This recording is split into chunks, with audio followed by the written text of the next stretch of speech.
Good evening and welcome to the Lincoln City Council meeting of Monday, August the 26th. Please be advised that a copy of the Open Meetings Act is posted at the back of the chambers by the northwest door by which you entered. Let us all rise for the Pledge of Allegiance, followed by a short moment of silent meditation. Please remain standing if you are able.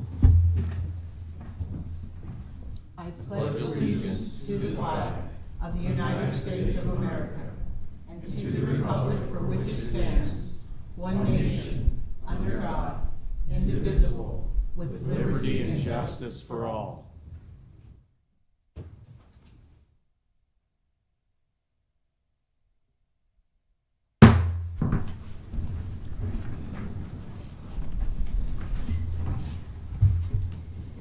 The order of business of the City Council is as follows. The clerk will call the items listed on the agenda. Under public hearing, anyone wishing to speak on an item must first register and sign in at the table located in the lobby. The council shall require any member of the public addressing the council to identify themselves, the name of any organization represented by such person, and their address, unless the address requirement is waived to protect the security of the individual. Each speaker should state whether they are speaking in favor or in opposition to the item. Testimony is limited to 5 minutes per speaker. Anyone wishing to speak on an agenda item should come forward after the clerk reads the item and the applicant has presented. After public comments, the applicant may make one short rebuttal. After all public hearings, the council will vote on resolutions and items listed under third reading. On the second and last Monday of the month, immediately prior to adjournment, anyone may speak on an issue not on the agenda for that date nor planned for a future agenda. We ask that all speakers strive for civility and allow the business of council to proceed unimpeded. Will the clerk please call the first item of business? Our first item of business today is a reminder that due to the Labor Day holiday, City Council will not meet on September 2nd, 2024. Next up will be our consent agenda, sections 1, 2, and 3. All right. Is there anyone here to speak on an item on the consent agenda? If so, please approach. If there's anyone here who'd like to speak on an item that is listed on consent, that's sections 1, 2, and 3, please approach. Seeing no one, Madam Clerk, we can proceed to the vote. I'll call item 1A, reappointing Ken Flugeron and Heather Seba to the Procurement Appeals Board for the terms to expire September 1st of 2027, introduced by Shob. So moved. Second. Second, Carlson. Any conversation? Seeing none, Madam Clerk. Beckius, Yes. Weber, Yes. Bowers, Yes. Carlson, Yes. Duden, Yes. Shob, Yes. Washington. Yes. Motion carried 7-0. Item 1B is reappointing John Whitmer to the Electrical Advisory Appeals and Examining Board for a term to expire August 15, 2027, introduced by Shob. So moved. Second. Second, Carlson. Discussion? Seeing none, Madam Clerk. Weber, Yes. Bowers, Yes. Carlson, Yes. Duden, Yes. Shob, Yes. Beckius, Yes. Washington. Yes. Motion carried 7-0. Item 2A was introduced by Shob. So moved. Second. Second, Carlson. Discussion? Seeing none, Madam Clerk. Beckius, Yes. Weber, Yes. Bowers, Yes. Carlson, Yes. Duden, Yes. Shob, Yes. Washington. Yes. Motion carried 7-0. All right. We'll now proceed to public hearing on liquor resolutions. I'll call item 4A and B together. Item 4A and B is application of Charging Station Coffee LLC doing business as the charging station for a Class C liquor license located at 6128 Havelock Avenue and the related manager application of Alec Calzada. Is anyone here to speak on this application?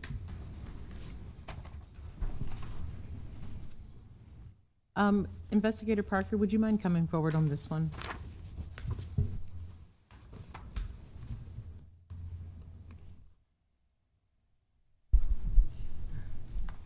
Thank you. Yes, Investigator Scott Parker, Lincoln Police Department, 575 South 10th Street. All right. We don't often get requests to deny, so I'd like you to explain so folks will understand why we'll be denying this. Sure. So through the city's investigation, when it went to city planning, given the zoning in the B3 commercial district, there is a single-family dwelling less than 100 feet. And then also there is an issue with the parking requirement as well in the area. So unfortunately, there's no way to reconcile that at this time, given the zoning issues. All right. Thank you very much. You're welcome. All right. Did anyone have any other questions or concerns?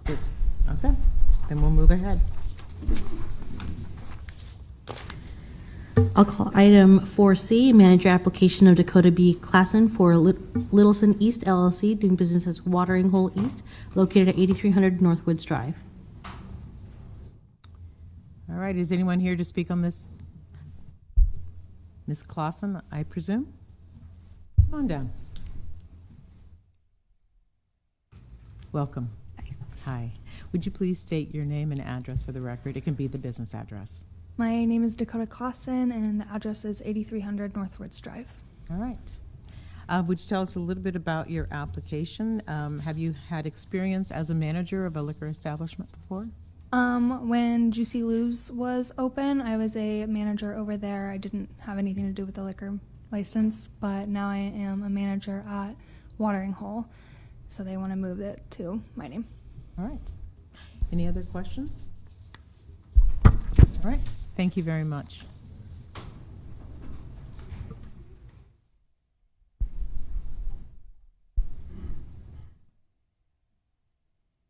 Is there anyone here who would like to speak either in favor or in opposition to this item?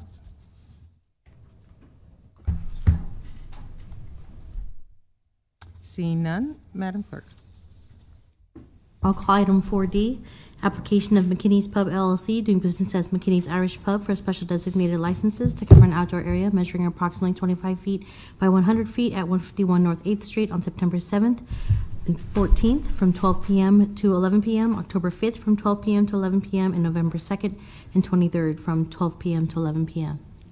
Joel Shasso, 1053 Middleton Avenue in Lincoln, Nebraska, 68521.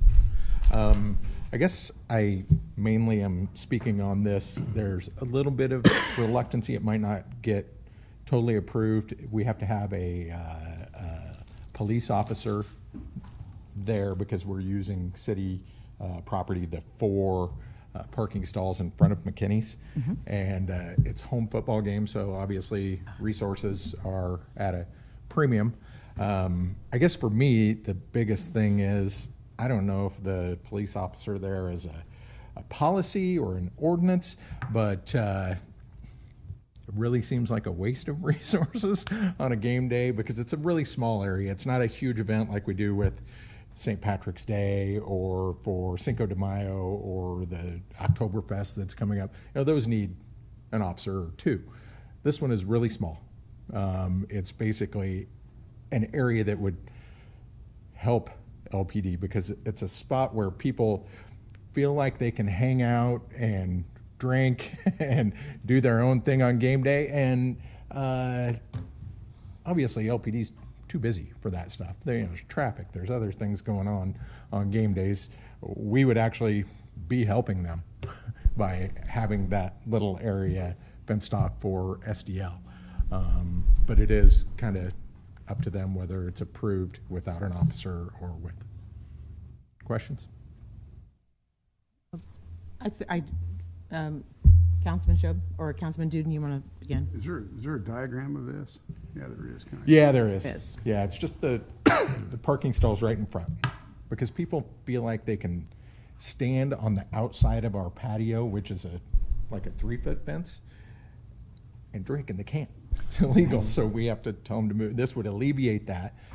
We would have a couple of cocktail rounds out there in that small area where people could stand and not be breaking the law. So is this area between the curb? It's out past the curb. It's the parking, yeah, with the area between the curb and our fence would also be licensed in that SDL, just because it's But the included. sidewalk is not in it. The sidewalk would be, yes. It would be? The sidewalk would be. So they wouldn't let you barricade this off? We would barricade off out to the edge of the parking stalls, which are angled, so Right. it's not straight out. Quite a few But the stalls. street would still be open. Yeah, so we would just be taking a few parking stalls. 4. And chain link fencing, so people wouldn't want to stand on the outside of it. It wouldn't be No, they logical. get run over. Well, it's not in the street, it's just in the parking Right. spots, which will already be shut down most of those days for farmer's market. And I believe the farmer's market has SDLs. I don't know if they have officers at those. It's on the city streets. We might be able to answer some of your questions. Councilman Weber. Thank you, Chair Washington. Just going off my colleagues' questions, Mr. Shaw. So have you utilized this space before in previous SDLs? Yes, many times. Yeah, and Many times. No instance We did of- this exact same thing last year for the Colorado game, and we've never had an incident, not once on any of our events, even the big ones. The officers have never had to be involved in a altercation of any sort. We really run good events, and we have good people that come to them. We don't have problems. We've never had a problem. The officers, honestly, you could talk to the officers that have worked those events, they'll tell you. They're well-run and no problems. And the event that you had last year? Yes. You had officers at that We event did. as well? We had 2 officers there for a small area. I mean, it was an away game, so it wasn't as big of a strain on their resources because they weren't working game day across the city as well, because it's a big job that they Yeah, have. obvious reasons, yeah, yeah. I don't actually know the answer to the question of whether or not it is a law or it is policy or standard operating procedure. But I believe that our city attorney, one of them could answer that question. City attorney, I'm looking at 2 of you. Yeah, I'm just curious if you have an answer for the necessity of using an officer on football game day SDLs.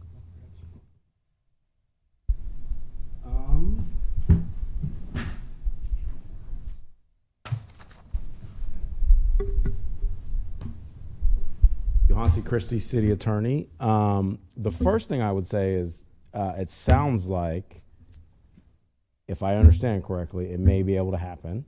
We don't know yet. So I Right. just want to let's just start with that. The second thing is I certainly know that it's policy. I'd have to double check if it is in code or not. It is, again, I know that it is at a minimum the policy of the city when you're utilizing city streets and involving alcohol. I'd have to double check to see if And I it's think it's actually a in the code. good policy. I mean, it makes sense. But I do just again, I would just reiterate that I don't know when the first event, 7th. the 7th. September So 7th, I think he's probably been in this situation before, appeared in front of council, looked like he might not get officers, and then he's got officers at the last Correct, minute. very correct. So I would just advise everyone of that as well. Yep, thank you. And I think it should be able to be taken on a case-by-case basis. You know, if it's a really small event, you make the logical decision. If it's a big event, you make the logical decision where you have 2 or 3 officers there.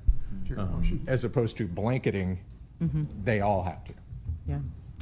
Councilman Duden. My question is, have you've done this before and you've had officers there? We have. And this time you're just having trouble getting officers? Well, previous times weren't in conjunction with a home football game. Okay. Home football games are a tremendous strain on LPD.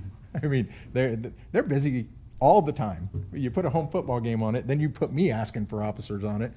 It's tough on them. It really is. And yeah, so previous times we have gotten officers because there wasn't other big events going on at the same time like there is on these events that I'm asking So for. is it your fear now. that if you don't get one, you can't do the? Yes, event? that is that is the way it's always been presented to me. That if no officer signs up for your request, then you can't have your event. Maybe Officer Parker can kind of Yeah. clarify that. LPD policy.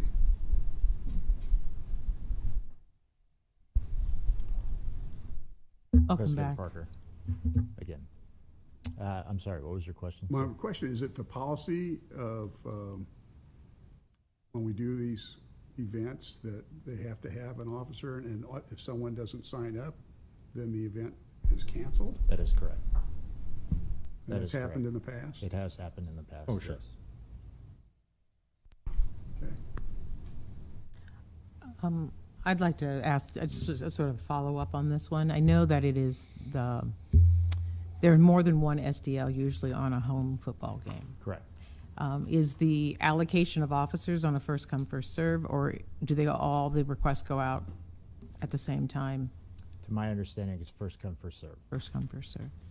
And it's my understanding that we can kind of share officers. I've seen it happen where we have an event going on and maybe Beer House or Kincaidor or Gate 25 has an event going on where we're relatively close to each other, and those officers have worked more than one SDL. Possibly. I don't know what else is going Do on. they collect from both, from everybody? I doubt it. I think we split. We would split the cost on that. Fee, okay. It's not inexpensive either. I mean it's quite pricey to have officers at your events. In question, Councilman Duden. I appreciate you bringing this up, and I'm gonna take the liberty as the chair to move this to the Internal Liquor Committee for further discussion. Councilman Shob is the chair of that committee, and he'll let you know when the date of the next meeting is. Thank you. All right. Thank you very much. Is there anyone here to speak in favor or in opposition to this item? Seeing none, Madam Clerk, let's proceed. I'll call item 4E and 4F together. Application of Kincaidor Brewing Company LLC, doing business as Kincaidor Brewing Company, for a special designated license to cover an outdoor area measuring approximately 160 feet by 42 feet at 201 North 7th Street on September 20th, 2024, from 7 a.m. to 2 a.m. And application of Kincaidor Brewing, also doing business as Beer House Mashler, for a special designated license to cover an outdoor area measuring approximately 357 feet by 75 feet at 151 North 8th Street on September 28th, 2024, from 10 a.m. to 12 a.m. Thanks. Cody Schmick, CODY-SCHMICK, 1630 P Street. Two events that we have going, the football change from the, 21st to the 20th? Mm-hmm. And then our big Oktoberfest event is going to be the last Saturday of September, our best event of the year. So if you have any questions, I'd be glad to answer. All right. Does anyone have any questions for Mr. Schmick? Okay. Thanks, guys. All right, thank you. Madam Clerk, I believe, is anyone here to speak in favor or in opposition to this item? Seeing none, Madam Clerk, let's proceed. It's my turn. Councilman Shob. Madam Chair, I'd like to make two motions for this. The first motion will be a motion to deny for items 4A and 4B. Second? Second, Beckius. Okay, Beckius, Yes. Weber, Yes. Bowers, Yes. Carlson, Yes. Duden, Yes. Shob, Yes. Washington. Yes. Motion carried 7-0. My second motion will be a motion to approve items 4C through 4F. Second? Second, Beckius. Thank you, Tom. Any discussion? Let's proceed. Weber, Yes. Bowers, Yes. Carlson, Yes. Duden, Yes. Shob, Yes. Beckius, Yes. Washington. Yes. Motion carried 7-0. All right, thank you very much. All right. Next item of business, public hearing resolutions. I'll call item 5A, accepting and approving the report of new and pending claims against the city for August 1st through August 15th of 2024. All right. Is there anyone here who would like to speak on this item, 5A, claims against the city? Is there anyone here who'd like to speak on this item? Seeing no one come forward? We can now vote on this item. Item 5A is accepting and approving the report of new and pending claims against the city for August 1st through August 15th of 2024, introduced by Shob. So moved. Second. Second, Carlson. Any discussion? Seeing none, let's vote. Weber, Yes. Bowers, Yes. Carlson, Yes. Duden, Yes. Shob, Yes. Beckius, Yes. Washington. Yes. Motion carried 7-0. All right. The next item of business is public hearing ordinances, second reading, and related resolutions. I'll call item 6A, text amendment 24011, request of Danae Kalkowski for an amendment to Lincoln Municipal Code Section 27.59.060, permit required, procedure certifications, exceptions to expand the ability to obtain blanket height permits on areas within airport hazard area that have an elevation of more than 100 feet but not more than 115 feet above the elevation on the nearest exit or proposed runway and in residential areas, and to remove the requirement for post-construction certification for a single family and two-family homes within the blanket height permit area, provided certain conditions are met. Steve Hendrickson with the Planning Department, 555 South 10th Street. Both myself and Danae Kalkowski, the applicant, thought it would be good for the two of us to help try to first go over the application. Also to say I'm so honored to have so many members of the Airport Authority Board and staff here for our humble little text amendment. It's unusual, but it's quite an honor. So my part will be to try to explain the text amendment because there's a lot of details, but I'll try to keep it to the big picture of why this is before you. What I'll start with is this little graphic here that hopefully can explain things a little bit better. So what we're dealing with is that out in the area and around the environs around the airport, we have airport zoning, and that is particularly to help protect the airport for the big picture, but also then to ensure that as we have new construction, because there are still many things built, particularly in the area to the west of the airport, that items aren't too tall in that area. And certainly the main concern here is broadcast towers, cell towers, perhaps a 4 or 5 story apartment building. So very good goal to make sure that we're addressing the height, particularly off the end of the runway. But it really addresses all of the environs on all sides. So there's a regulation and that says basically as you look at the elevation of the end of the runway, in this case it's 1,174 feet, that we make sure we regulate things that are within not taller than 150 feet off the end of that runway. So if you add 150 feet to 1174, that's kind of the magic number that we're trying to make sure that when you have the ground elevation plus the structure, we're not above that. And so as part of our mapping, we have shaded in the areas that are already the elevation 75 feet above that 1174. And so we have an extra special amount of care within that area. And then as we get currently more than 100 feet the ground elevation above that 1174, we then really start to get into how we certify that the building that is being built is not above that 150 feet above the elevation. So already it's getting into advanced math here, and even staff, it makes our heads hurt a little bit to try to stop and figure this out. But the bottom line here was in order to certify that that new structure was below that elevation, the applicant was required to do a survey to show that, yes, that structure as built is below that 150 feet threshold. And if you're an apartment complex and you build 6 buildings all at one time, a survey is not that big of a deal. But when you're an individual single homeowner, every single individual homeowner has to hire a surveyor to prove that, yes, I'm below that amount. So what this text amendment is saying is that when we're in that area between 100 and 115 feet above the elevation, as long as you come in and you show to us that your building from the top of the foundation to the top of the house is no more than 25 feet, then you don't have to go hire that surveyor, because we have a very high degree of certainty that because your elevation was no more than 115, and you add the 25 to that, 115 plus the 25, you're at 140 feet above the elevation. So you have a 10-foot cushion there in case you have a chimney that is added, or satellite dish or some other thing that is poking up above that amount, which is typical for a homeowner who might want to have something that goes above it. We've got that 10-foot cushion, so we can certify that even with added typical things that are on the house, we're still below that 150 feet. And since this building plan would be approved by Building and Safety, and Building and Safety has an inspector who goes out to say, yep, that's generally the plan that was built, they're more looking at footings and other important aspects of the building code, but we could have a reasonable certainty. So in the very broad picture, all of this text here is trying to describe that rather than having a surveyor, staff felt comfortable with this approach, that we'd still have that 10-foot. And I do appreciate we had Chad Lay with the Airport Authority involved with all of these discussions, as well as Building and Safety and the city attorney and the applicant as well. So that was my part of trying to explain it.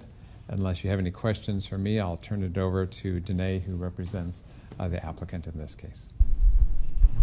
Looks like we have a question from Councilman Shub. Thank you, Madam Chair. I understand what's going on here. And as you said, if I'm building an apartment complex, the cost of the surveyor would be to spread out over that so it's not as much per unit. For an individual home, this will help with that home builder or that. But so the statement was blanket. So how do we determine the area this will cover? Right, and there's actually two aspects to this. The blanket permit is actually being done by the developer in advance. What they do is once they're done grading the site, they have an engineer surveyor firm do a blanket permit for all of the lots rather than the lots doing it one by one that certifies this is the elevation of the ground to begin with. And so it's that blanket height permit that the developer does that will, serve all of his lots. He'll also be amending a community unit plan or planned unit development with our department. It's included in that document as well to say, here, I've done my grading.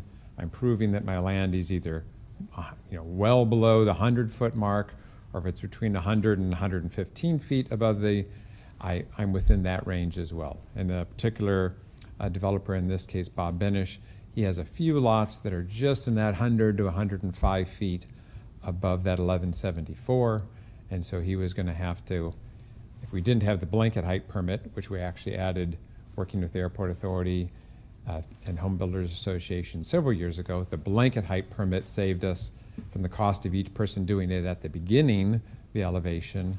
Now we're dealing with it at the tail end of the building process, and now rather than having individual survey for each one, in essence, they're still being reviewed one by one. Okay, thank you. But now we don't have to hire a surveyor because they're following these regulations.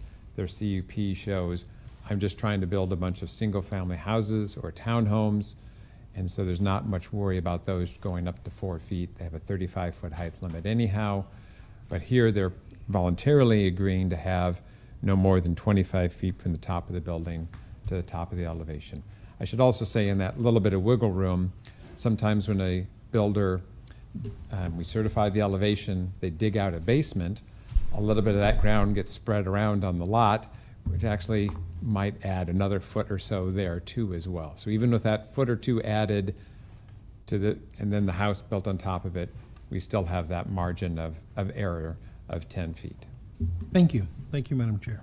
Okay. Any other questions for Mr. Henderson? All right. Thank you very much. Welcome, Ms. Kakowski. Good evening, members of the City Council. Danae Kalkowski, 1128 Lincoln Mall, Suite 105, appearing tonight on behalf of 1640 LLC and Par 72, which are Bob and Michelle Bennett entities. So, as you can see, if you start reading through the text, it can get a little bit confusing. So thanks, Steve, for kind of setting the picture for it. But I think really what this boils down to is finding a way to allow residentially zoned property within the shaded area to be able to, number one, utilize that blanket height permit, which could be done by an engineer over a large number of lots versus individually, and then also to not require the post-construction certification for each individual lot, which involves that survey, at the end once the home is built. So by allowing the blanket easement and not the post-construction certification, we end up save about $700 to $800 per lot, right? So that's important out in this area of Hub Hall Heights where you're building some more moderately priced homes. So we're able to accomplish this by adding a couple additional requirements.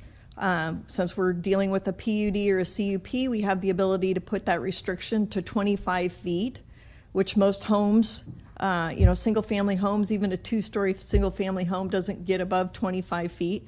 We're able to add that restriction in when we have a land elevation that's a little bit higher, and still, as Steve mentioned, have that cushion so that we're confident that we're not going to be getting over that 150 feet that the airport authority is trying to protect. And I want to just maybe put one exhibit up here that shows. Oh boy.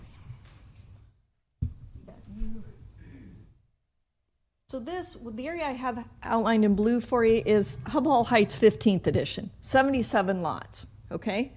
So some of the lots that aren't in that, they're below 75 feet, so there's no regulation on building there. You just go get your building permit and build it.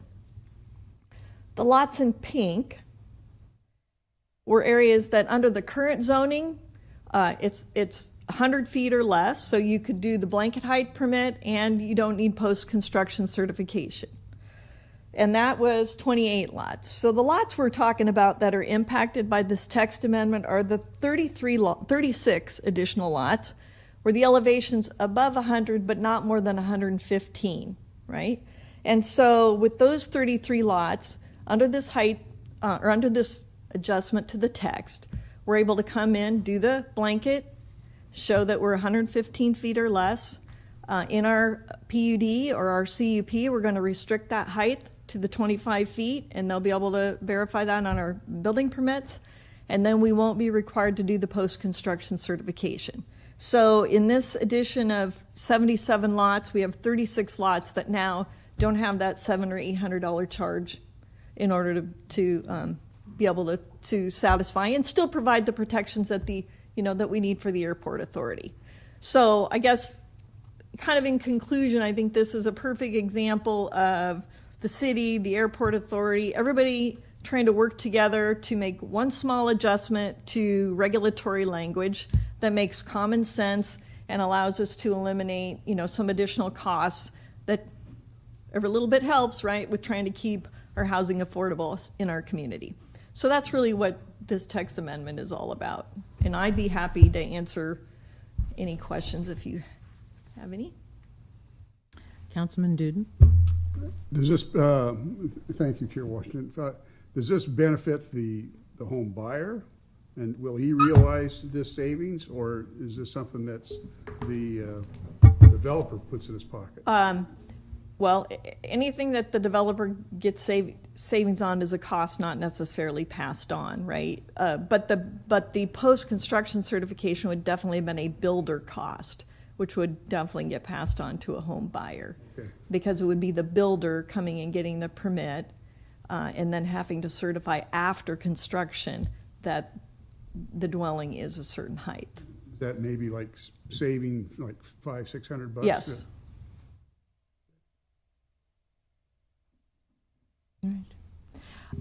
Ms. Kukowski, I have one question.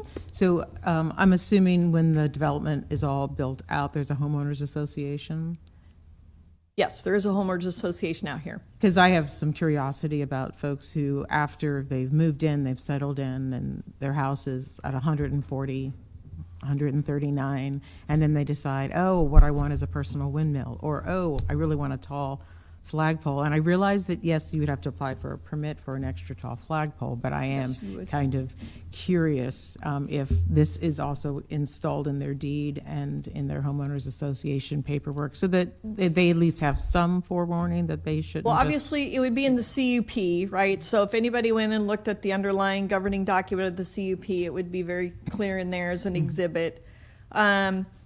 We are joining the Hub Hall Heights Association that was created a lot of years ago, right? So I doubt that there's anything in that association that really talks about it. It's really more of a city-regulated thing, I think, than a private regulation thing. So I wouldn't anticipate seeing it in the covenants. Yeah. All right. Thank you. Great. Thank you. Is there anyone else here who'd like to speak on this item, either in favor or in opposition? Anyone else here to speak on this item? Seeing none, Madam Clerk.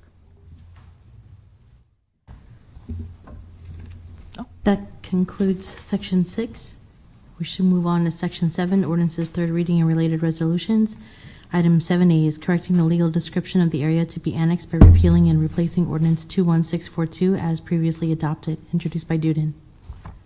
So moved. Second? Discussion? Oh, second was Carlson. Any discussion? All right, Madam, please call the vote. Weber, Yes. Bowers, Yes. Schob, Yes. Carlson, Yes. Beckius, Yes. Duden, Yes. Washington. Yes. Motion carried 7-0. All right, and let's move on.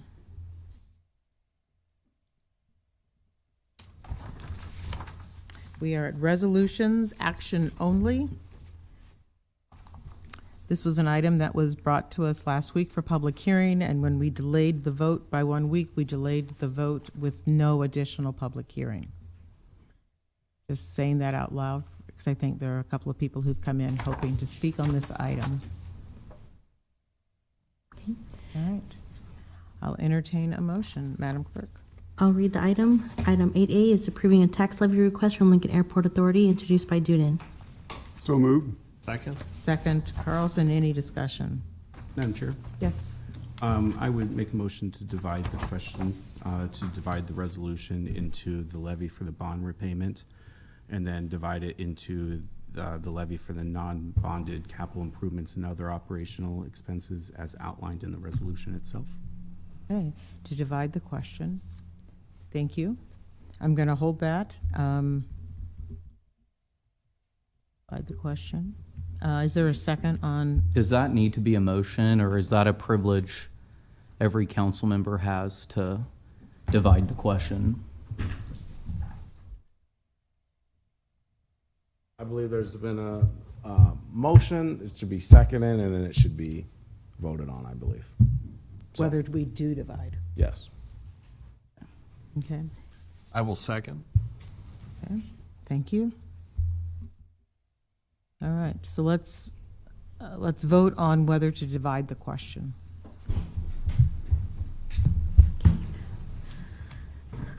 Any discussion? Does anyone need clarification on that?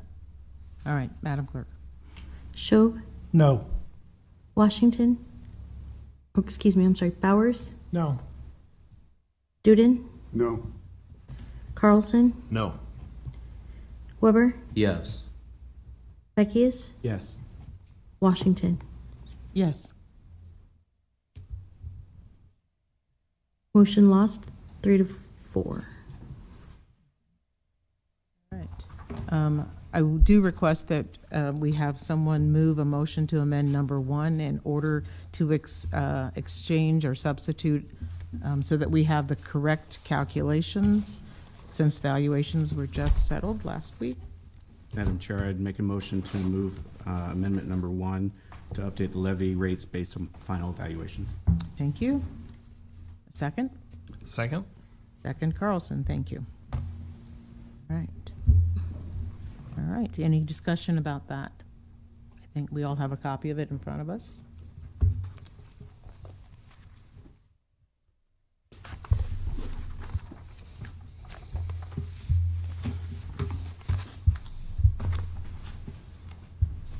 Seeing no discussion, Madam Clerk, let's call the vote. Schob, Yes. Bowers, Yes. Duden, Yes. Carlson, Yes. Weber, Yes. Beckius, Yes. Washington. Yes. Motion carried 7-0. All right, that was motion to amend number 1. Now the main motion. Schob, Yes. Bowers, Yes. Duden, Yes. Carlson, Yes. Weber, Yes. Beckius, I'm sorry, Madam Chair, point of clarification. Are we on the main motion for approval of the We levy? are on the main motion. We've done the divide the question. We did the Yep. motion to amend number 1. That was approved, and we're on the main motion. Okay. No. Washington.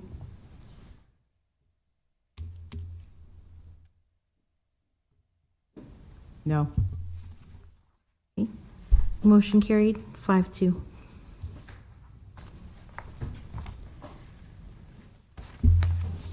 All right. Let's move to item 9A. And before we begin the budget resolutions, I'm asking John Carlson to come forward from the mayor's office to note one small discrepancy. Thank you, Madam Chair. John Carlson, I work here in the Mayor's Office, 555 South 10th, and I'm part of the budget team that's been working with City Council on the budget procedure. As you all know, on Thursday, the substitute resolution that had the included council amendments, updated valuations, was put up online on Thursday on the City Council agenda website. Our eagle-eyed budget team continued to review the long document, and they noticed a typo, not in any of the current budget stuff that you're working on, but if you remember, our budget typically shows historical budgets back into time to show a frame of reference so people might look at it. They found a number that had a typo in it in one of the historical budgets on page 24. So I want to make sure, just for clarity's sake, it doesn't really impact anything you're going to vote on, but just in terms of the public, if someone had opened up the document on Thursday, had gone to page 24 on Thursday and looked at the typo and then saw that what you voted on was slightly different, I just want to do that correction. I've got it here on the ELMO. I can fire that up.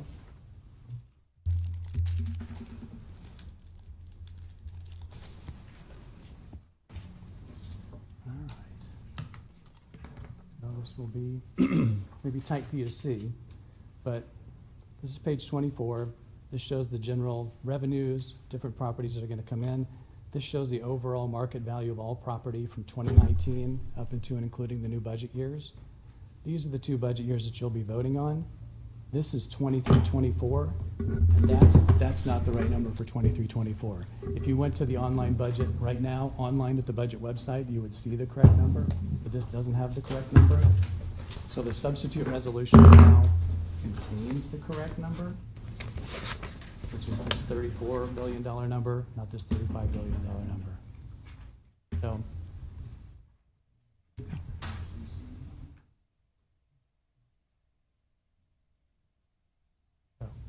move this away. This is the one that showed up online. These are the numbers you're actually voting on. These are historical numbers that are just put there for a frame of reference. This number is a typo. As you can see, it shouldn't be bigger than the next year because the city's been growing. So the proper numbers, 34, 27, 34, 35, 38. Those are the right numbers. Again, it doesn't impact what you're voting on, but since our budget team caught it and there was a chance to point it out, I wanted to step up and point it out so you know exactly what was in the budget resolution. Mr. Carlson, I really appreciate you taking the time to be transparent with this small typo. A small typo, but a big number. Yes, sir. Yes, Councilman Show. Would you put the corrected document up again? Mr. Carlson, would you put the corrected document up again? I see right above that number for 23-24, a percentage decrease. I assume that number changed too. What is the new number there? So that's just indicative of that the tax rate went down from 0.31293 to 0.2953. So that's indicating the percentage difference in the tax rate. So that shows that we lowered the levy that year? That's right. And again, that number that got changed down here, it actually didn't change any of these other numbers. All these other numbers were right. It just got misentered. Okay. This is the correct number now. So those 3 years in a row there, starting 2021-22 through 24, the levy went down each year? Yep, down, down, down, and then the same here. Thank you. Thanks again. All right. I just need 15 seconds to make sure I have my right notes in front of me. All right.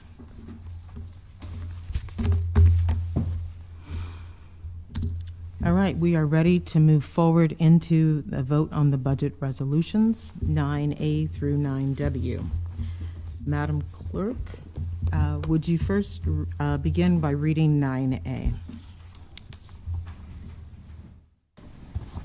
Item 9A is adopting the 2024-26 City of Lincoln Operating Budget and Capital Improvement Program, CIP, 1 and 6 year street and highway program.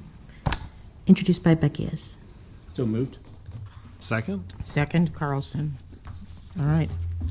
9A needs the substitute budget resolution. Madam Chair? Yes. I would make a motion to substitute the resolution reflecting adjustments being made to include council amendments and final valuations. All right, thank you very much, Mr. Beckius.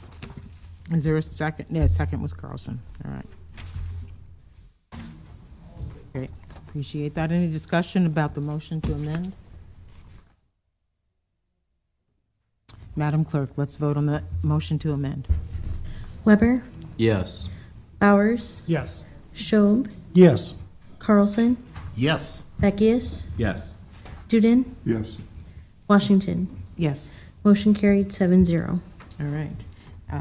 Thank you all.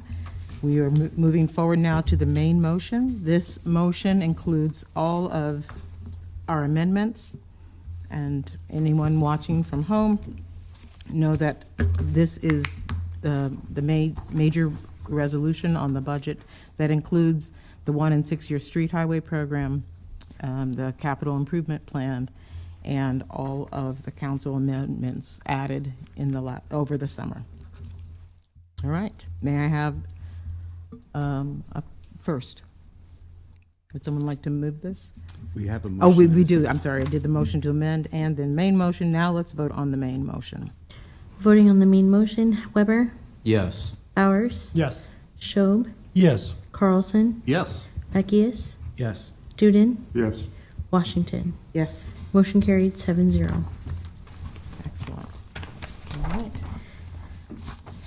Item 9B is miscellaneous 24005, application of the City of Lincoln Planning Department, Planning Director to adopt the proposed fee schedules for application reviews under Chapter 1420, Title 26, and Title 27 of the Lincoln Municipal Code for fiscal year 2024, 2025, and fiscal year 2025, 2026, with an effective date of October 1st of 2024, introduced by Beckius. So moved. Second? Second, Carlson, any discussion?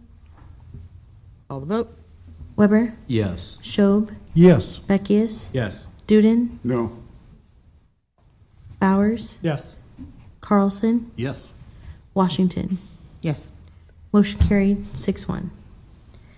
Item 9C is approve the updated fee schedule for ambulance services during fiscal year 2024, 2025, introduced by Beckius. So moved. Second? Second, Carlson, discussion? Madam Clerk? Beckius, Yes. Weber, Yes. Bowers, Yes. Carlson, Yes. Duden, Yes. Schob, Yes. Washington. Yes. Motion carried 7-0. Item 9D, approving the updated permit fees under LMC Chapter 5.41 salvage, recycling and composting operations, including salvage, recycling processing center, consumer recyclables collection site, and commercial composting operations, introduced by Beckius. So moved. Second? Second, Carlson, any discussion? Let's call the vote. Bowers, Yes. Carlson, Yes. Schob, Yes. Duden, Yes. Beckius, Yes. Weber, Yes. Washington. Yes. Motion carried 7-0. Item 9E is approving the updated fees for opening burning permits under LMC Chapter 8.06 air pollution, introduced by Beckius. So moved. Second? Second, Carlson, discussion? Call the vote. Weber, Yes. Bowers, Yes. Carlson, Yes. Duden, Yes. Schob, Yes. Beckius, Yes. Washington. Yes. Motion carried 7-0. Item 9F is approving the updated fees under LMC Chapter 8.08 body art establishments, including body art establishment permits, body art practitioner permits, and permit reinstatement, introduced by Beckius. So moved. Second? Second, Carlson, any discussion? Seeing none, call the vote. Weber, Yes. Bowers, Yes. Carlson, Yes. Duden, Yes. Schob, Yes. Beckius, Yes. Washington. Yes. Motion carried 7-0. Item 9G is approving updated fees under LMC Chapter 8.20 Food Code, including food establishments, mobile food units, food catering services, temporary food establishments, reinstatement fees, and food handler and food manager permit fees, introduced by Beckius. So moved. Second. Second Carlson, discussion? Call the vote, please. Weber, Yes. Bowers, Yes. Schob, Yes. Carlson, Yes. Beckius, Yes. Duden, Yes. Washington. Yes. Motion carried 7-0. Item 9H is approving updated noise variance fees under LMC Chapter 8.24 Noise Control, introduced by Beckius. So moved. Second. Second Carlson, any discussion? Madam Clerk? Weber, Yes. Schob, Yes. Beckius, Yes. Duden, Yes. Bowers, Yes. Carlson, Yes. Washington. Yes. Motion carried 7-0. Item 9I is approving updated fees under LMC Chapter 8.32 Solid Waste, including special waste permit fees, introduced by Beckius. So moved. Second. Second Carlson, any discussion?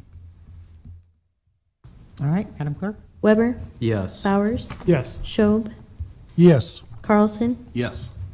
Beckius, Yes. Duden, Yes. Washington. Yes. Motion carried 7-0. Item 9J is approving updated fees under LMC Chapter 8.44 water wells, including water well construction permits, annual water well permits, water well repair permits, and variance applications, introduced by Beckius. So moved. Second. Second Carlson, any discussion? Madam Clerk? Weber, Yes. Schob, Yes. Beckius, Yes. Duden, No.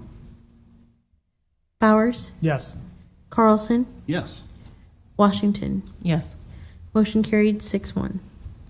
Item 9K is approving updated fees under LMC Chapter 8.38 Public Swimming Pools, including swimming pool permits, new permit plan review, renewal, additional spa, swimming pool operator, and pool water quality tester certificate, introduced by Beckius. So moved. Second. Second Carlson, discussion? Call the roll, please. Beckius, Yes. Weber, Yes. Bowers, Yes. Carlson, Yes. Duden, Yes. Schob, Yes. Washington. Yes. Motion carried 7-0.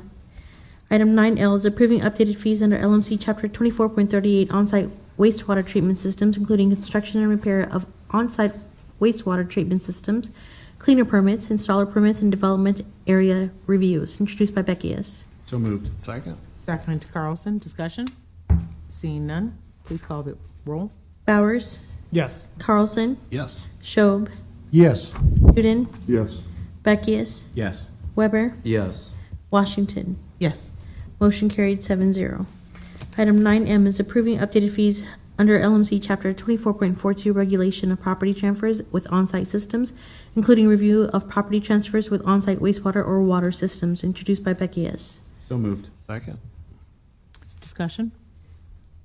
Seeing none, Madam Clerk? Weber, Yes. Bowers, Yes. Carlson, Yes. Duden, Yes.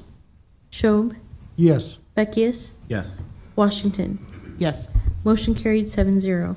Item 9N is approving updated permit fees under LMC Chapter 28.02 Regulations for Illicit Discharges, introduced by Beckius. So moved. Second. Second Carlson, discussion? Seeing none, Madam Clerk? Weber, Yes. Bowers, Yes. Carlson, Yes. Duden, Yes. Schob, Yes. Beckius, Yes. Washington. Yes. Motion carried 7-0. Item 9O is amending Lincoln Lancaster County Air Pollution Control Regulations and Standards, Article 1, Section 6, fees to update fees for required services to business and industry, introduced by Beckius. So moved. Second. Second Carlson, discussion? Seeing none, Madam Clerk? Weber, Yes. Bowers, Yes. Schob, Yes. Carlson, Yes. Beckius, Yes. Duden, Yes. Washington. Yes. Motion carried 7-0. Item 9P is establishing a new rate schedule for the Lincoln water system for purposes of covering operational and maintenance costs, including debt services and capital improvements program from fiscal year 2024 through 25 and fiscal year 2025 through 26. Proposed resolution to increase water use charges, introduced by Beckius. So moved. Second. Second Carlson, discussion? Seeing none, Madam Clerk? Weber, Yes. Schob, Yes. Beckius, Yes. Duden, No. Bowers, Yes. Carlson, Yes. Washington. Yes. Motion carried 6-1. Item 9Q is establishing a new rate schedule for the Lincoln wastewater system for purposes of covering operational and maintenance costs, including debt service and capital improvements program for fiscal year 2024 through 25 and fiscal year 2025 through 26, introduced by Beckius. So moved. Second. Second, Carlson, discussion, any discussion? Seeing none, Madam Clerk? Weber, Yes. Bowers, Yes. Schob, Yes. Carlson, Yes. Beckius, Yes. Duden, No. Washington. Yes. Motion carried 6-1. Item 9R is establishing a new rate schedule for the Lincoln Solid Wastewater System for purposes of covering operational and maintenance costs, including debt services and capital improvement program for fiscal year 2024 through 25 and fiscal year 2025 through 26, introduced by Beckius. So moved. Second. Second, Carlson, any discussion? All right, Madam Clerk? Weber, Yes. Schob, Yes. Beckius, Yes. Duden, Yes. Bowers, Yes. Carlson, Yes. Washington. Yes. Motion carried 7-0. Item 9S is a resolution to increase restricted funds authority by 1% per Nebraska Revenue Statute 13-519, introduced by Beckius. So moved. Second. Second, Carlson, any discussion? Madam Clerk, call the roll, please. Beckius, Yes. Weber, Yes. Bowers, Yes. Carlson, Yes. Duden, Yes. Schob, Yes. Washington. Yes. Motion carried 7-0. Item 9T is amending Chapter 5.56 of the Lincoln Municipal Code relating to emergency alarm systems by amending Section 5.56.030 permit alarm user to revise processing fees and renewal fees for commercial and residential permits, introduced by Beckius. So moved. Second. Second, Carlson, any discussion? Seeing none, Madam Clerk? Bowers, Yes. Carlson, Yes. Schob, Yes. Duden, Yes. Beckius, Yes. Weber, Yes. Washington. Yes. Motion carried 7-0. Item 9U is amending Section 8.32.150 of the Lincoln Municipal Code to provide for an occupation tax on refuse haulers, introduced by Beckius. So moved. Second. Any second, Carlson, any discussion? Madam Clerk? Weber, Yes. Bowers, Yes. Carlson, Yes. Duden, Yes. Schob, Yes. Beckius, Yes. Washington. Yes. Motion carried 7-0. Item 9V is authorizing the issuance of 2024 municipal improvement bonds in the amount not to exceed $12,200,000, introduced by Beckius. So moved. Second. Would someone like to move the amendment with the substitute ordinance containing the sidewalks? I'll move it. Bowers? A second, please? Second. Second, Weber? All right, any discussion? I just got would like to make a quick statement on this. You know, I'm super proud that we were able to get this across the finish line. And, you know, a lot of things that we do in city government may not seem exciting or impactful to people, but things like this to make our sidewalks more accessible to everyone, that's what city government is about. That is the power of the council. And I'm really proud that we were able to get this across the finish line. It might not be the most exciting thing, but it's definitely something that our city needs. So thank you to everyone who voted in support to make our city more accessible. All right, any other discussion? Madam Clerk? Weber, Yes. Bowers, Yes. Carlson, Yes. Duden, No. Schob, Yes. Beckius, Yes. Washington. Yes. Motion carried 6-1. All right, that was the motion to amend. The main motion, please. Weber, Yes. Bowers, Yes. Carlson, Yes. Duden, No. Schob, Yes. Beckius, Yes. Washington. Yes. Motion carried 6-1.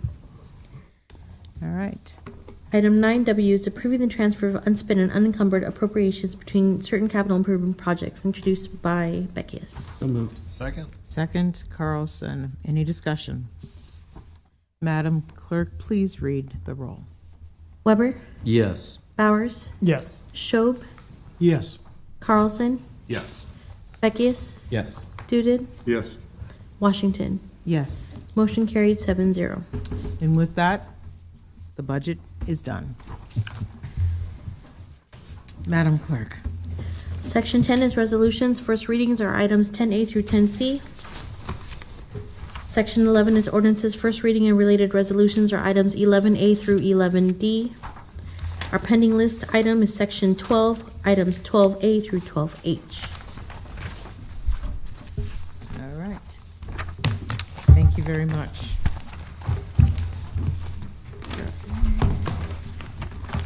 Thank you.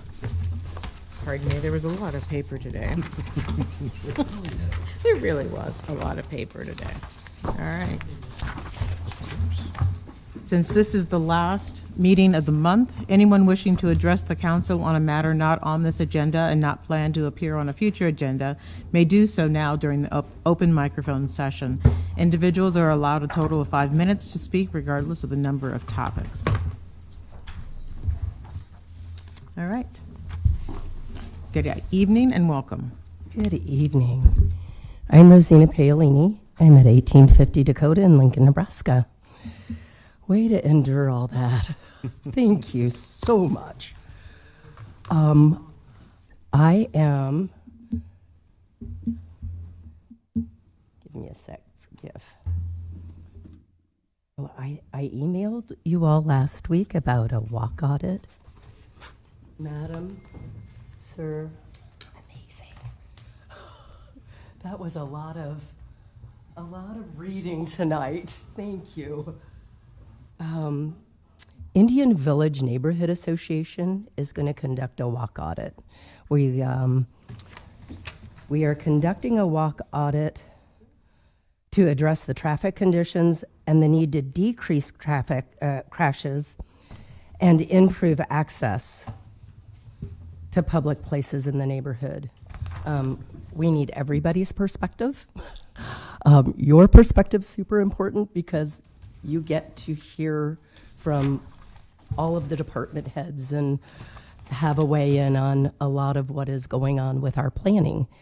Our idea is to make it more walkable and accessible. So the walk audit is, as you see with the handout that I gave you, the routes we chose are in our Indian Village neighborhood. There are some hot spots. 10th and High is a biggie. We're so thrilled that it is now city property and not state property because we have got our fingers crossed for a solution. The idea of walk audits is how to decrease crashes and improve accessibility to public places. It's in our comprehensive plan, Stronger, Safer Neighborhoods, Complete Streets. So this may be a really great tool that comes from your neighborhoods. We're developing a toolkit so that we can replicate the survey so that there's consistency across the board and so that you in planning and other departments can actually identify where the areas are, who the voices are, and how we can have a conversation about how to improve our accessibility to public places, schools, parks, etc.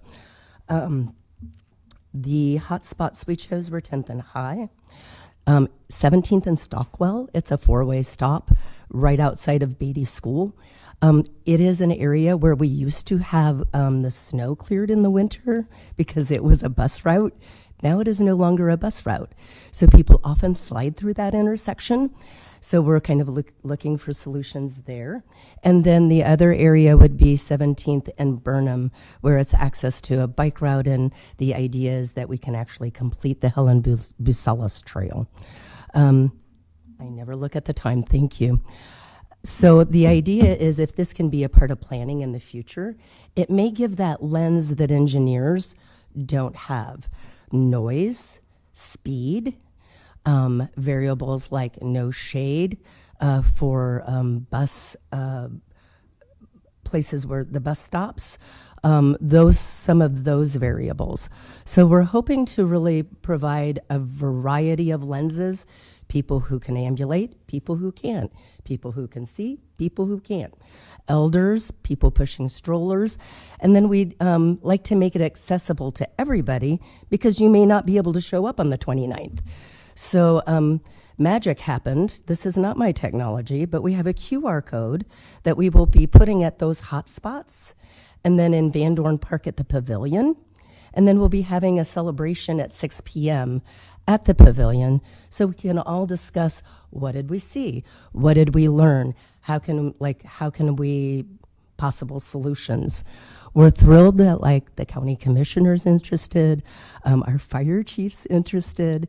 We'd really love for you to come. If you can't be there in person, please know that you can lend your voice via scanning the QR code, answering the survey questions for the areas that we have the signs.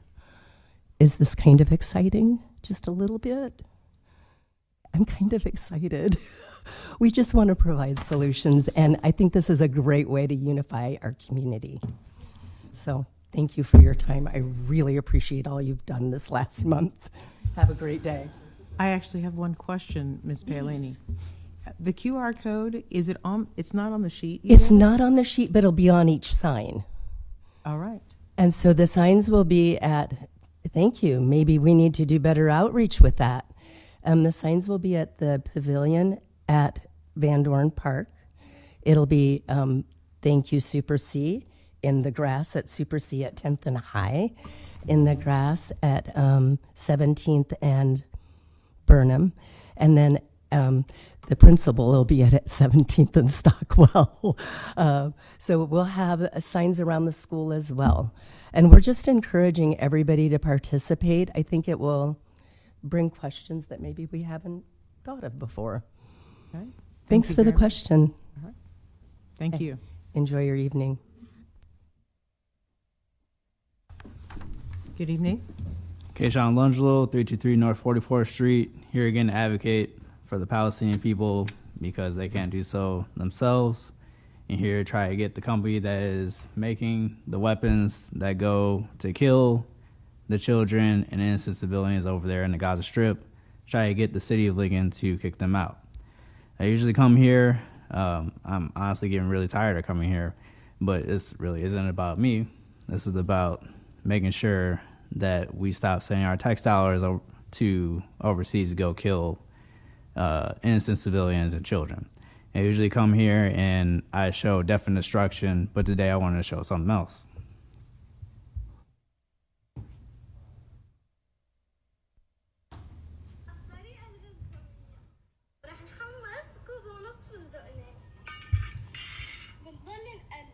عشان ما ينحرقش كله على وجه واحد تتبارك في الفستقات. خلاص سجلت الغاز ماما راح تموتني صار جاهز. أشرب وبنتركه يبرد. هيك بعد ما قشرناه خليناه يبرد بدنا الحلقات نكسر تكسير خفيف. نحتاج كيس ورق.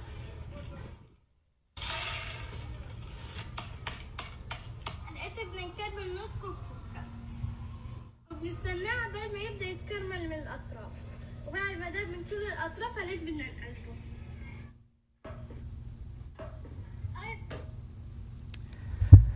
When I go on Instagram, I follow this little girl who just dreams of cooking for people. That's all she wants to do.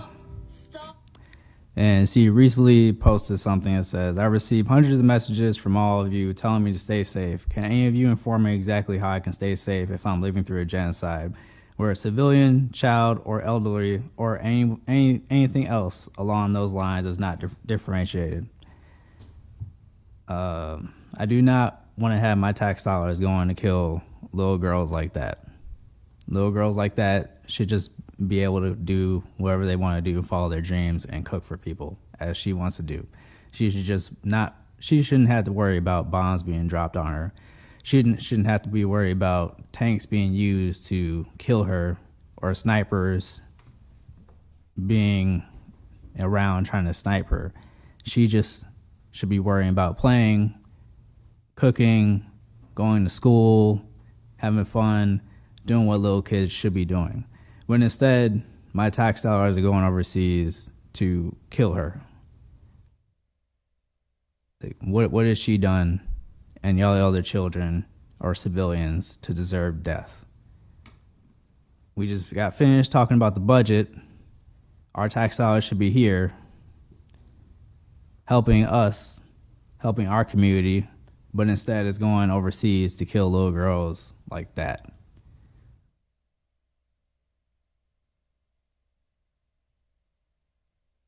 We have the opportunity to do something. I say this every time. We have the opportunity to do something. City of Lincoln has the opportunity to if not just a little bit, with the one company that's here in Lincoln, stop them to make the weapons that go overseas to kill little girls like that is something.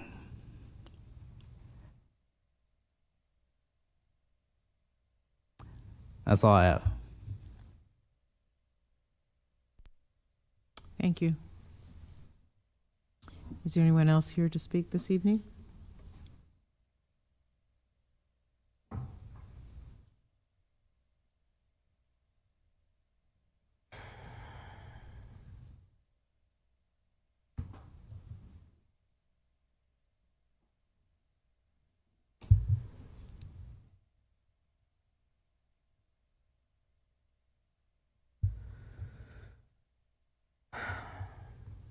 My name is Anastasia Fenner. I'm waiving my address for my safety. I don't know what to say to such a lazy genocidal council. You have been shown the photos of people limbless. This is your fault. You have done. Tom Duden, maybe stop looking at your laptop and look at the people that are paying attention to you. I would appreciate being respected and not like watching, I don't know, Superbad or whatever it is that you do over there. Please. This is my time. But out. Civility. Civility. You are responsible for these bombs. You are responsible. Nick Kusick, who's on the Lincoln Manufacturing Council, he is one of the tri-chairs. He was in here the other week, and you don't talk to him. You can't even utter the words Palestine. You can't explain to him that Lincoln is on purpose doing nothing. Fuck your civility. If you care, then maybe just say in public that we need to stop.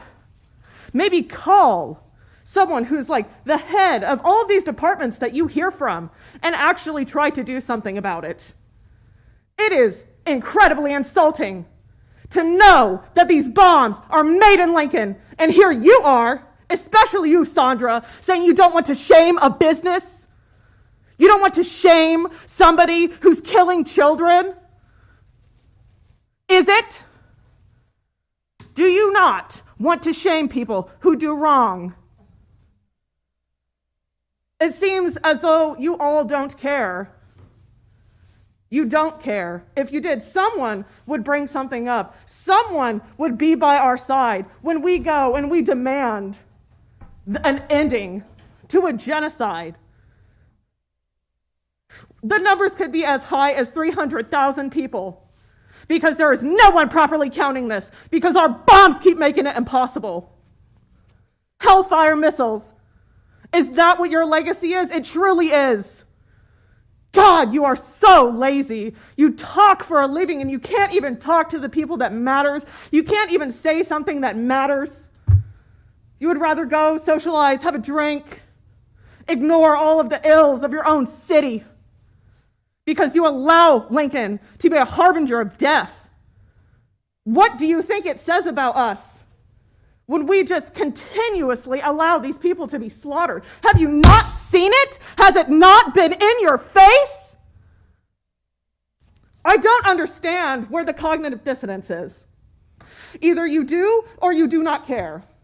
Either you care about the environment, Tom Beckius, or you do not. Do you? Does it include the ecocide that is going on in Palestine? That is caused by your bombs. And they are all of ours.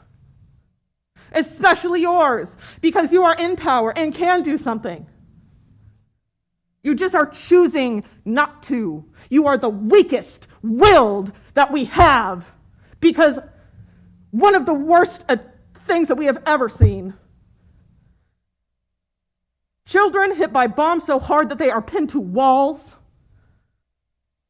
How are you not moved? How are you not moved? Doing nothing.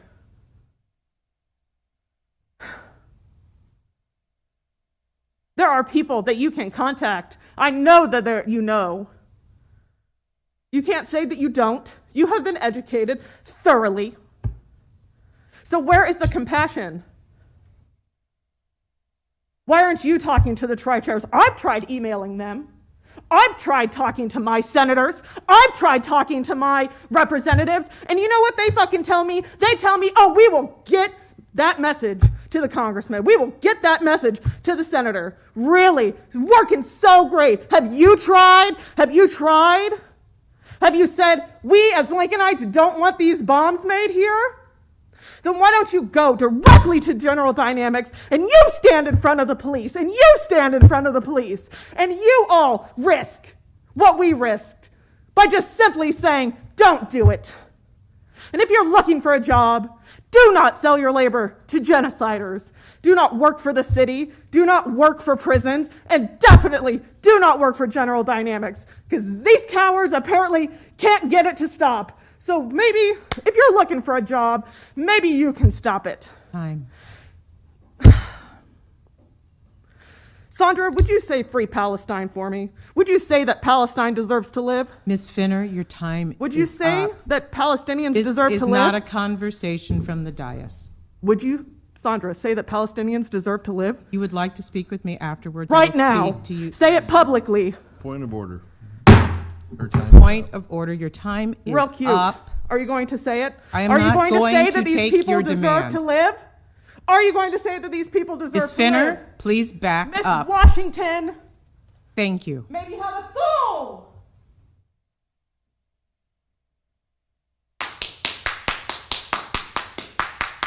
Anyone else here who would like to speak this evening?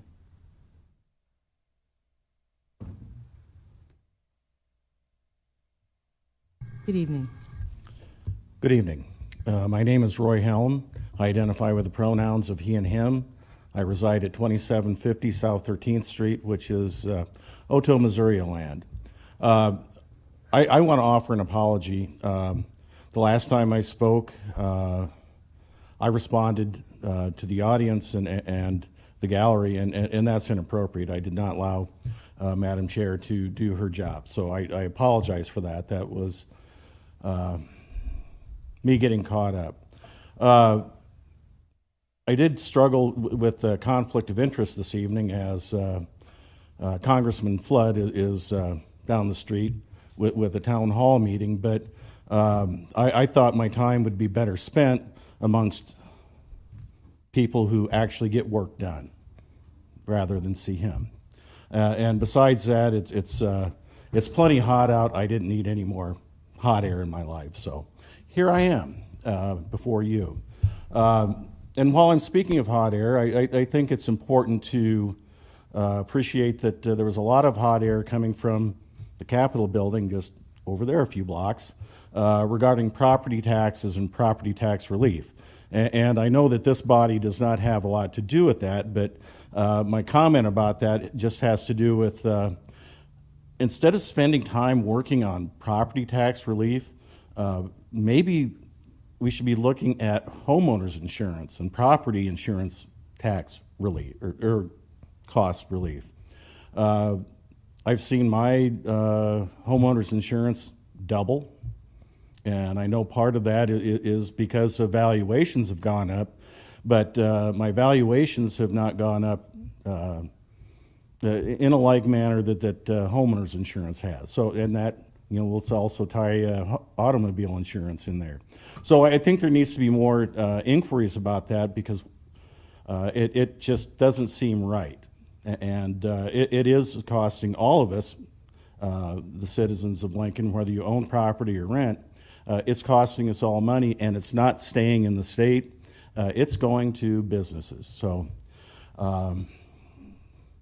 what I really wanted to talk about was focusing on a little bit of community and what I view as a lack of respect.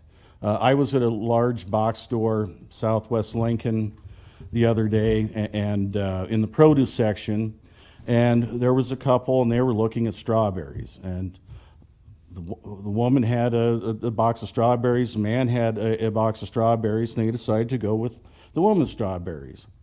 So what did the man do with his box of strawberries? Instead of putting him back with the strawberries, he put him with the raspberries. And when I commented that, those don't look like raspberries, I got a shrug of the shoulders, and they were left there anyway, instead of taking that carton 4 feet and putting them with the rest of the strawberries. And as I was walking around that box store, I was a little agitated about the inconsideration.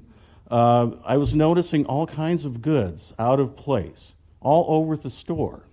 And you know, I understand that you know, they have people hired to move things and put things back, but that's not the point. The point is people are so inconsiderate and lack so much respect for each other and each other's space and convenience that we can't take the time, the simple time, to put something back. Yes, it's a big store, but it's a common courtesy. It's a courtesy. And that's something that we are lacking in our community. It is just thinking about others.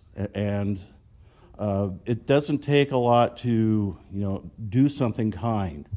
Even something as simple as putting something back where you got it when you decide you don't want it. And the last thing that I want to say is, as much as I loathe having General Dynamics in this city and what the bombs that they are doing in Gaza, I also appreciate that they are helping to liberate the Ukrainians and keep Ukraine free. So it's a double-edged sword, another weapon of war, but we have people who are being slaughtered in other parts of the world, and you know, the best thing is to have peace and not have any use for weapons at all. And if we had a strong global community, we might get there. So thank you. Thank you. Is there anyone else who'd like to come forward today?